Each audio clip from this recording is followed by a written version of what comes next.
With me is the former Conservative leader, Iain Duncan Smith. Welcome to you. How long can Mrs May last? Well, this is a question that everybody keeps asking themselves and getting the answer wrong. I think the only people that can answer that are two groups. One is the Prime Minister herself and the other is the 22 Executive, because the 22 Executive has to decide whether they will suspend, I think is the best phrase, suspend the rule that you can't be challenged twice within a 12-month period, given all the circumstances. I think that the general rule of thumb, and the other one, by the way, is the Prime Minister, of course, who could set out her departure date straight away. But given all that's going on, I think the reality at the moment is that everyone will wait until Sunday, because they need to see whether or not the polls reflect the reality.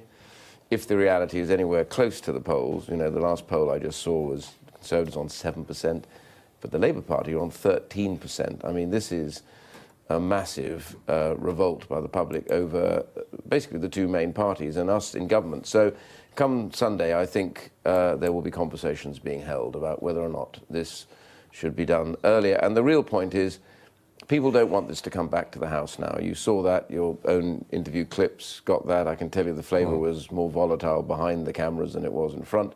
People now said there's no way on earth that this bill should come forward again. It's over.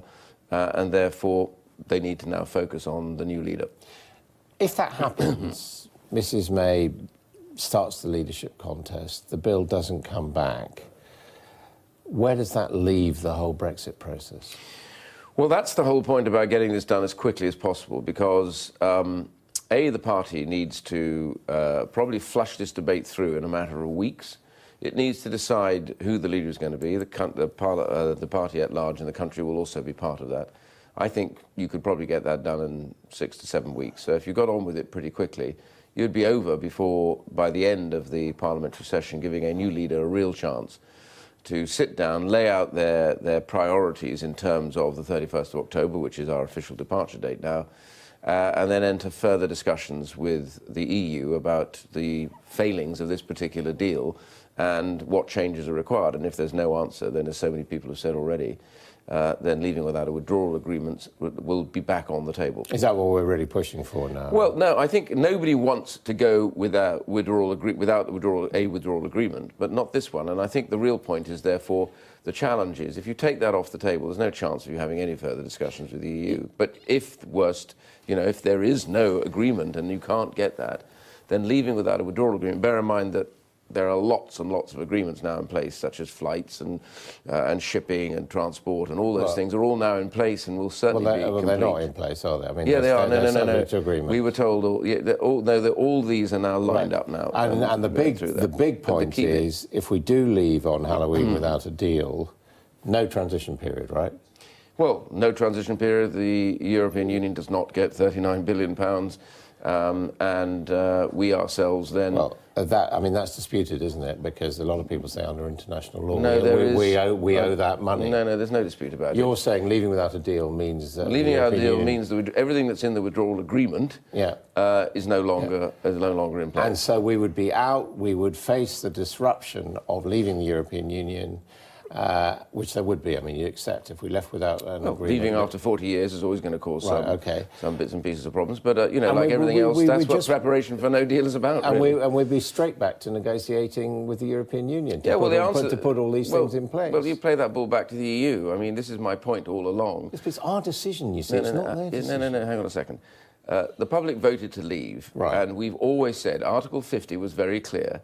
You leave with a deal or without a deal, but we were meant to leave on the 29th of March. The biggest mistake that has been made is to try and take no deal off the table, because no deal is integral to Article 50. It's there. It's absolutely clear that you leave on a set date.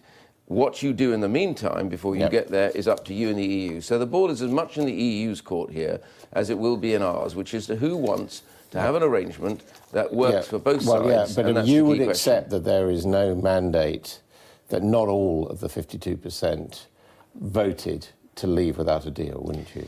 Look, rather like Queen Elizabeth, I do not have a window into men and women's souls. What I will tell you now is that the one thing that democracy... Hang on a second. The one thing democracy requires is that you ask them a question, and if the public answer it, you have to deliver it. They want to leave. Ask them again. Yeah, well, you keep on asking them again and again and again, and all you get is a breakdown in trust. Honestly, the reality, as you can see now by the rise in the Brexit Party, is people, whether they vote to remain or leave, are really angry that what has happened here is what turns out to be the kind of political elites in Westminster have decided that they don't like the result, and therefore they do everything they can to stymie it. By definition, 48% of the country, which is not the political elites. No, I don't think you can hang on this. Adam, I'm sorry. I'm sorry, I don't agree with this. I don't think you can hang on the idea that 48% said they didn't want to go, and therefore they will never accept the idea of leaving on any account. Well, they're not happy about it, obviously. Well, you know, but that's not the same thing. My point here is... Wait a minute. My point is... There is no purpose in a democracy that asks a question and then does not deliver on the result. My point is you are actually claiming a mandate, which you can't. I'm not claiming a mandate. You are. You're saying... Adam, I'm sorry, you're saying we're going to leave without a deal, and I'm saying there's no evidence the majority voted for that. There's no evidence that they wanted any kind of organised arrangement. My point here is... You can Except they were promised by both the campaigns, take this argument any way you want. Can I just remind you, both sides said categorically, we leave the customs union, the single market, take back control of our laws, our borders, our money. David Cameron, Osborne, every Labour person on the Remain side said, if you vote to leave, you will have to leave the customs union and the single market.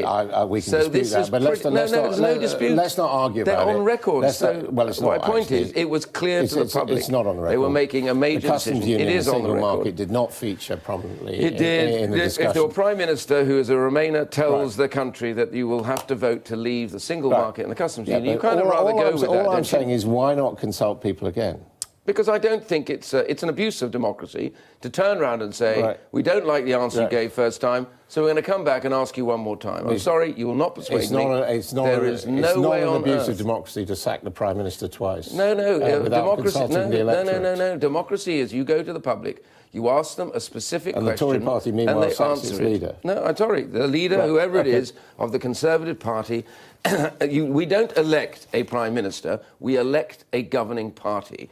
And just in case, you know, number one rule of British democracy, you elect your constituency MP, the party then chooses who its Prime Minister will be. That has always been the case. But if you go and ask in a referendum, do you want to leave the EU, yes or no, and they say yes, then you have to deliver it. If Mrs May brings back this deal as she outlined yesterday, will you support it? No. If she doesn't indicate that she's going... will you advocate that people should vote Conservative tomorrow? I always advocate people should vote Conservative because at the end of the day you have a wider range of issues than just the Brexit issue. You're electing a group that theoretically at this moment for the next few months will have to have some influence on Europe. So my answer is you vote Conservative. But I will be, no doubt, in a minority on that one, and I accept that because many, many Conservatives, even councillors and others, will probably go to the ballot box and vote for what appears to be the Brexit Party. I have a very simple message. We need to take this into context and ask ourselves the simple question, why in heaven's name haven't we delivered? Why didn't we deliver on the 29th of March? That was a watershed moment.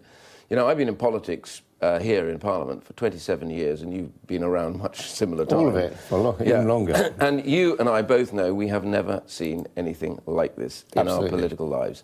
And what we're now being told by the public is we've had enough of the games and the nonsense. We want to leave. OK, and even if Remain parties get more votes than Leave parties? Look, this little game played out about knowing who in which party voted for what. The party that has the Brexit Party, which is rising in the polls, is very clear. They are to leave. There will be many people, by the way, who are still out of loyalty will vote for either Labour or Conservative, who also want to leave.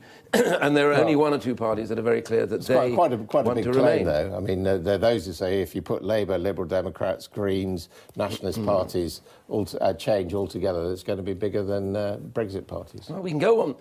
We can go on with these stupid arguments, but the reality is that the British public are very clear. They voted to leave. There has been an enormous surge to one party that is very clear, which is to leave, full stop. I think we have to take the consequences of that if we don't deliver. We must now deliver. On the 31st of October, the very simple mantra for any future leader of the Conservative Party must be, we leave on the 31st, deal or no deal. OK, couldn't be clearer. Thank you very much indeed, Iain Duncan Smith.